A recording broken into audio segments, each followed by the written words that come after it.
Everyone keeps asking me the same question right now. Should I wait until interest rate drops in 2026? And I get it.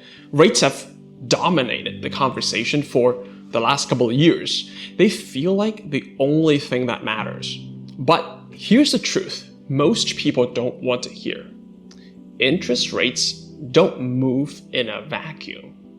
And focusing on them alone can actually cost you more in the long run. Welcome back to the channel. My name is Danny Lau, your friend in real estate here in Davis, California. If you're thinking about making a move anywhere in Davis, Woodland, or Sacramento, I'd love to be your realtor of choice. Let's jump in. First, let's reset expectations around 2026. Most economists are not predicting a dramatic drop of rates back into the 3%, 4%. What they are expecting is a slow easing, maybe mid-6s, drifting towards a low 6 or high 5 if inflation cooperates. That's important because the market isn't waiting for some magical number. Buyers adjust faster than sellers do.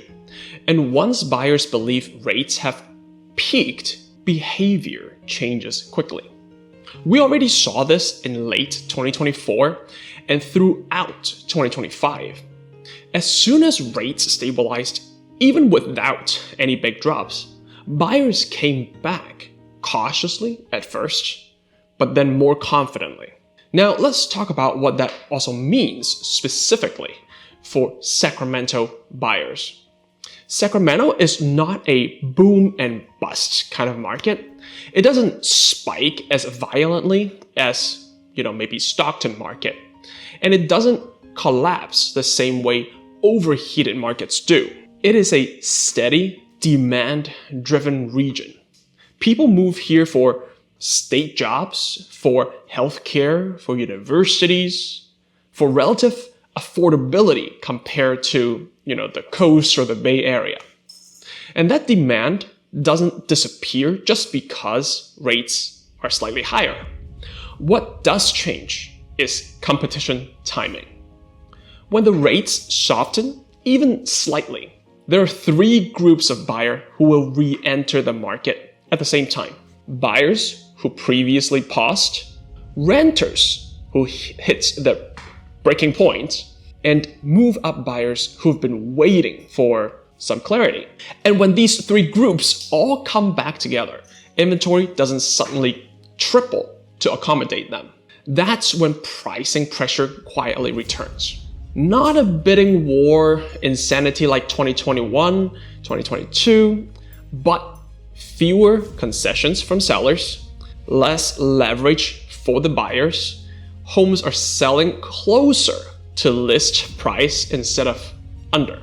So if you're waiting for 2026, thinking you get both lower rates and better prices, that's a risky assumption. Historically, these two things rarely lined up. Lower rates usually mean higher buyer volume, and higher buyer volume almost always puts upward pressure on the prices, specifically in markets like Sacramento, where supply has been structurally tight for years. Here's the part most people also overlook. You can refinance a rate, but you cannot renegotiate your purchase price. So if you're buying a house when the competition is not as heavy, even at a higher rate, you're often buying with more inspection leverage, more seller credit, more potential for price reductions, and you're in the driver's seat that allows you for calmer decision making. Those opportunities tend to disappear the moment the market feels quote unquote safe again. Now, does this mean everyone should rush out and buy today? No. What it means is that timing the rate alone is not a strategy. The better question is, can you afford the payments comfortably? Does the purchase align with a 5 or 10-year plan? Are you buying because the numbers make sense, not because news headline told you to wait or to panic? For some buyers, 2026 will be the right move, especially if income, savings, or life timing is coming together. But for others, waiting could mean paying more for the same house, even with a slightly lower rate. Sacramento buyers in particular need to think in terms of cycles, not calendar years. Rates will move, prices will respond, inventory will lag behind demand, and the window for leverage is always smaller than it feels in the moment. So if you try to decide whether to buy now, wait, or just understand how all of this actually applies to your situation, that's where local context really matters, not national headline. And that's exactly what I help people sort through every single day. As always, my name is Danny Lau, your friend in real estate here in Davis, California. If you're thinking about making a move anywhere in Davis, Woodland, or the Sacramento region, I'd love to be your realtor of choice. Thank you for watching, and I'll see you in the next one.